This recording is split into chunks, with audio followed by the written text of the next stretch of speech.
ಹಿಂದಿಯಲ್ಲಿ ಒಂದು ಲಕ್ಕಿ ಭಾಸ್ಕರ್ ಅಂತ ಹೇಳಿ ಸಿನಿಮಾ ಬಂದಿತ್ತು. ಅದರಲ್ಲಿ ಹೇಗೆ ಒಬ್ಬ ಬ್ಯಾಂಕ್ ಅವನ್ನೇ ಸೇರ್ಕೊಂಡು ಲೂಟಿ ಮಾಡುವಂಥದ್ದು ಅಥವಾ ಬೇರೆ ರೀತಿಯ ಫ್ರಾಡ್ ಮಾಡುವಂಥದ್ದು ಆ ಥರದ ಒಂದು ಸಿನಿಮಾ ಅದು. ಅದೇ ರೀತಿ ಬೆಂಗಳೂರಿನಲ್ಲಿ ಒಬ್ಬ ಲಕ್ಕಿ ಭಾಸ್ಕರ್ ಇದ್ದಾರೆ. ಈತ ಕೆನರಾ ಬ್ಯಾಂಕ್ನಲ್ಲಿ ಗೋಲ್ಮಾಲ್ ಮಾಡಿದ್ದಾರೆ ಅಂತ. ಗೋಲ್ಡ್ ಲೋನ್ ಗೋಲ್ಮಾಲ್, ಅದು ಕೂಡ ಗೋಲ್ಡ್ ಹಿಡ್ದೇನೆ ಮ್ಯಾನೇಜರ್ ಕೋಟಿ ಕೋಟಿ ಗುಳುಂ ಮಾಡಿದಾನಂತ. ಮಲ್ಲೇಶ್ವರಂ ಕೆನರಾ ಬ್ಯಾಂಕ್ ಮ್ಯಾನೇಜರ್ ಮಾಡಿರುವಂತಹ ಗೋಲ್ಮಾಲ್ ಇದು ಅನ್ನುವಂಥದ್ರ ಬಗ್ಗೆ ಆತನ ಮೇಲೀಗ ಆರೋಪ ಕೇಳಿ ಬರ್ತಾ ಇದೆ. ಬ್ಯಾಂಕ್ನ 41 ಖಾತೆಗಳ ಹೆಸರಲ್ಲಿ ಈತ ನಕಲಿ ಗೋಲ್ಡ್ ಲೋನ್ ಅನ್ನು ತೆಗೆದಿದ್ದಾನೆ. ಸುಮಾರು 3,11,00,000 ರೂಪಾಯಿ ವಂಚಿಸಿರೋದು ಈತ. ಹಿರಿಯ ಮ್ಯಾನೇಜರ್ ರಘು ಅಂತ ಹೇಳಿ ಇವ್ರ ವಿರುದ್ಧ ಈಗ ಆರೋಪ ಕೇಳಿ ಬರ್ತಾ ಇದೆ. ಮಲ್ಲೇಶ್ವರಂ 15th ಕ್ರಾಸ್ನಲ್ಲಿರುವಂತಹ ಕೆನರಾ ಬ್ಯಾಂಕ್ ಏನಿದೆ ಅದರಲ್ಲಿ ಸಿಬ್ಬಂದಿ ರಘು. ಸೊ ಈತ ಥೇಟ್ ಇದೆ ಈ ಲಕ್ಕಿ ಭಾಸ್ಕರ್ ಸ್ಟೈಲ್ನಲ್ಲಿ ಬ್ಯಾಂಕಿಗೆ ವಂಚನೆ ಮಾಡಿದ್ದಾನೆ ಅಂತ ಹೇಳಿ. ಇದ್ರ ಬಗ್ಗೆ ಬ್ಯಾಂಕ್ನ ಮ್ಯಾನೇಜರ್ ಒಬ್ರು ಮಾತಾಡಿದ್ದಾರೆ, ಬನ್ನಿ ನೋಡೋಣ. ಸರ್, ಒಂದು ರಾಷ್ಟ್ರೀಕೃತ ಬ್ಯಾಂಕು ಕೆನರಾ ಬ್ಯಾಂಕ್ ಅಂತ ಸರ್, ಮಲ್ಲೇಶ್ವರಮಲ್ಲಿ 15th ಕ್ರಾಸಲ್ಲಿ ರಘು ಅಂತ ಮ್ಯಾನೇಜರು. ಏನು ಮಾಡಿದ್ರು ಅಂದರೆ, ನಂದೊಂದು ಪರ್ಸ್ನಲ್ ಲೋನ್ ಆಯಿತು. ಪರ್ಸ್ನಲ್ ಲೋನ್ ಆದಮೇಲೆ ಆಫೀಸ್ ಹತ್ರ ಬಂದರು. ಆಫೀಸ್ ಹತ್ರ ಬಂದಾದಮೇಲೆ ಅವ್ರ ತಂದೆಗೆ ಹುಷಾರಿಲ್ಲ, ಅದಿಲ್ಲ ಅಂತ ಹೇಳಿ ಚೆಕ್ 3 ಲಕ್ಷ ಡ್ರಾ ಮಾಡಿಸ್ಕೊಂಡ್ರು. ಅದರಲ್ಲಿ 1,30,000 ಕೊಟ್ಟಿದ್ದಾರೆ, ಇನ್ನೊಂದು 1,70,000 ಬ್ಯಾಲೆನ್ಸ್.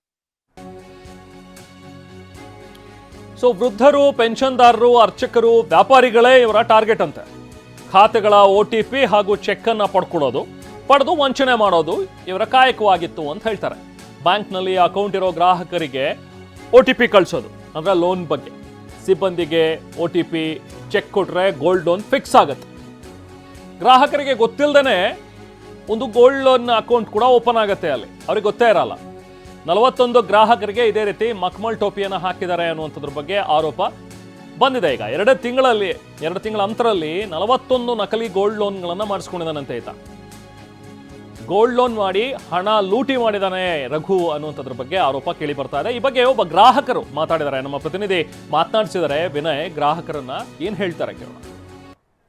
ಇತ್ತೀಚಿನ ದಿನಗಳಲ್ಲಿ ಆನ್ಲೈನ್ ಬ್ಯಾಂಕಿಂಗು, ಮೊಬೈಲ್ ಬ್ಯಾಂಕಿಂಗ್ ಬಗ್ಗೆ ಸಾಕಷ್ಟು ಭಯ ಭೀತಿ ಇದೆ. ಇನ್ನು ರಾಷ್ಟ್ರೀಕೃತ ಬ್ಯಾಂಕ್ಗಳಲ್ಲಿನೇ ಹಣ ಇಡೋದು ಸೇಫ್ ಅಲ್ಲ ಅನ್ನೋಂಥ ಅನುಮಾನ ಶುರುವಾಗಿದೆ. ಯಾಕಂದರೆ ಮಲ್ಲೇಶ್ವರಂನ 15th ಕ್ರಾಸಲ್ಲಿರುವಂತಹ ಕೆನರಾ ಬ್ಯಾಂಕಲ್ಲಿ ಇಟ್ಟಿರುವಂತಹ ಗ್ರಾಹಕರ ದುಡ್ಡನ್ನೇ ಲಪ್ಟಾಯಿಸಿರುವಂತಹ ದೊಡ್ಡ ಸ್ಕ್ಯಾಮ್ ಈಗ ಕೇಳಿ ಬರ್ತಾ ಇದೆ. ಸರಿಸುಮಾರು 25ಕ್ಕೂ ಹೆಚ್ಚು ಬ್ಯಾಂಕ್ ಖಾತೆಗಳಿಂದ ಗೋಲ್ಡ್ ಲೋನ್ ಇಟ್ಟಿದ್ದೀವಿ ಅನ್ನೋಂತಹ ತೋರಿಸಿ ಫ್ರಾಡ್ ಮಾಡಿ ಮ್ಯಾನೇಜರ್ ದುಡ್ಡು ಎತ್ತಿರುವಂಥದ್ದು ಕೂಡ ಈಗಾಗಿದೆ. FIR ಕೂಡ ದಾಖಲಾಗಿದೆ.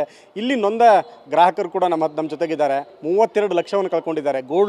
ಗೋಲ್ಡನ್ನು ಇಟ್ಟಿಲ್ಲ, ಗೋಲ್ಡ್ ಲೋನು ಪಡೆದಿಲ್ಲ, ಆದರೆ ಲೋನ್ ಹಣ ಮಾತ್ರ ಅವ್ರ ಅಕೌಂಟಲ್ಲಿ ಶೋ ಆಗ್ತಾ ಇದೆ. ಸರ್, ಈಗ ನೀವು ಎಷ್ಟು ವರ್ಷದಿಂದ ಈ ಕೆನರಾ ಬ್ಯಾಂಕ್ ಖಾತೆಯಲ್ಲಿ ಹಣವನ್ನು ಇಟ್ಟಿದ್ರಿ? ಸರ್, 20 ವರ್ಷದಿಂದ ಇಟ್ಟಿದ್ದೀನಿ ಸರ್. ಯಾವತ್ತೂ ಈ ಥರ ಫೇಸ್ ಆಗಿರಲಿಲ್ಲ. ತುಂಬ ಚೆನ್ನಾಗಿ ನಡೀತಾ ಇತ್ತು. ಈ ಮನುಷ್ಯ ಬಂದಾದ್ಮೇಲೆ ಒಂದು ಸ್ವಲ್ಪ ನಮಗೆ ತೊಂದರೆಗಳು ಜಾಸ್ತಿ ಆಗಿದೆ ಸರ್. ನಾನು ಮನೆ ತೊಗೋಬೇಕಾಗಿತ್ತು, ಒಂದು ಲೋನ್ ಮಾಡಿಕೊಂಡೆ. ಆ ಲೋನ್ ಆದಮೇಲೆ ನನ್ನ ಹತ್ರ ಬಂದರು, ತುಂಬ ರಿಕ್ವೆಸ್ಟ್ ಮಾಡ್ಕೊಂಡು 3 ಲಕ್ಷ ಇಸ್ಕೊಂಡ್ರು. ಅದರಲ್ಲಿ 1,30,000 ಕೊಟ್ಟಿದ್ದಾರೆ, ಇನ್ನೊಂದು 1,70,000 ಬ್ಯಾಲೆನ್ಸ್ ಇದೆ. 1,70,000 ಕೇಳಿದಾಗ ಆಮೇಲೆ ಕೊಡ್ತೀನಿ ಅಂತ ಅಂದರು.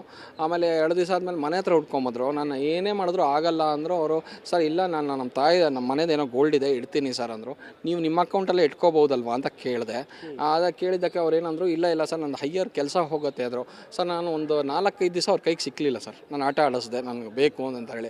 ಆಮೇಲೆ ತಿರ್ಗಾ ನಾನು ಹುಡ್ಕೊಂಬಂದು ತುಂಬ ತಲೆ ತಿಂದರು. ಲಾಸ್ಟಲ್ಲಿ ನಾನು ಒಂದು ಚೆಕ್ ಕೊಡೋವರೆಗೂ ಬಿಡಲಿಲ್ಲ. ಚೆಕ್ ತೊಗೊಂಡು ಗೋಲ್ಡ್ ಲೋನ್ ಮಾಡಿಕೊಂಡ್ರು ಸರ್.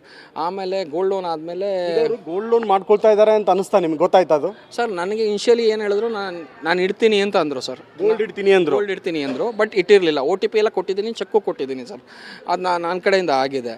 ಬಟ್ ಅವ್ರು ಗೋಲ್ಡ್ ಇಡಬೇಕಾದ್ರೆ ನಾನು ಬ್ಯಾಂಕಿಗೆ ಹೋಗಿಲ್ಲ ಸರ್. ಆಗ ನಮ್ಮ ತಾಯಿ ಅಕೌಂಟಲ್ಲಿ ಗೋಲ್ಡ್ ಲೋನ್ ಮಾಡಿಬಿಟ್ಟಿದ್ದಾರೆ. ನಮ್ಮ ತಾಯಿದ ಹತ್ರ OTP ಎಲ್ಲ ಇಸ್ಕೊಂಡು, ಅಂದರೆ ನಾನು ಇದರಲ್ಲಿ ಇಸ್ಕೊಂಡು OTP ಇದಕ್ಕೆ ಹೋದಾಗ OTP ಮಾಡಿದ್ದಾರೆ. ಅಂದರೆ ನಾನು ಬ್ಯುಸಿ ಇದ್ದೆ, OTP ಕೊಟ್ಟಿದ್ದೀನಿ. ನಮ್ಮ ತಾಯಿ ಮೊಬೈಲ್ದು ನಾನೇ ಯೂಸ್ ಮಾಡ್ತಾರೆ, ನಾನು ಕೊಟ್ಟಿದ್ದೀನಿ OTP. ಕೊಟ್ಟು ಅವರು 18 ಲಕ್ಷ ರೂಪಾಯಿ ಮಾಡಿಬಿಟ್ಟಿದ್ದಾರೆ. ಹೇಳಿದ್ರೆ ಇಲ್ಲ ಸರ್, ನಾನು ನಂದೇ ಇಟ್ಟಿದ್ದೀನಿ ಅಂದರು. ಆಮೇಲೆ ನನಗೆ 9ನೇ ತಾರೀಕು ತಿರ್ಗಿ 6.5 ಲಕ್ಷ ಹೋಯಿತು. ಆಗಲೂ ಫೋನ್ ಮಾಡಿದೆ, ಇಲ್ಲ ಸರ್ ಇದೆ ಅಂದರು. ಆವತ್ತು ರಾತ್ರಿ 10ನೇ ತಾರೀಕು ರಾತ್ರಿ ಫೋನ್ ಬಂತು ಸರ್. ಅವರು ಬ್ಯಾಂಕ್ ಅವರು ಹಿಂಗಾಗಿದೆ ಫ್ರಾಡು ಅಂತ ಹೇಳಿದರೆ ನಾನು ನಿಜ ಹೇಳ್ಬಿಡ್ತಾ ಇದ್ದೆ. ಏನಾಗಿದೆ ಅಂತ ಗೊತ್ತಿಲ್ಲ. 10ನೇ ತಾರೀಕು ಬ್ಯಾಂಕಿಗೆ ಹೋಗ್ತೀನಿ, ನನಗೆ ನಿಜ ಸ್ಟೇಟಸ್ ಏನು ಅಂತ ಗೊತ್ತಾಯಿತು. ಗೊತ್ತಾಯಿತು ಸರ್.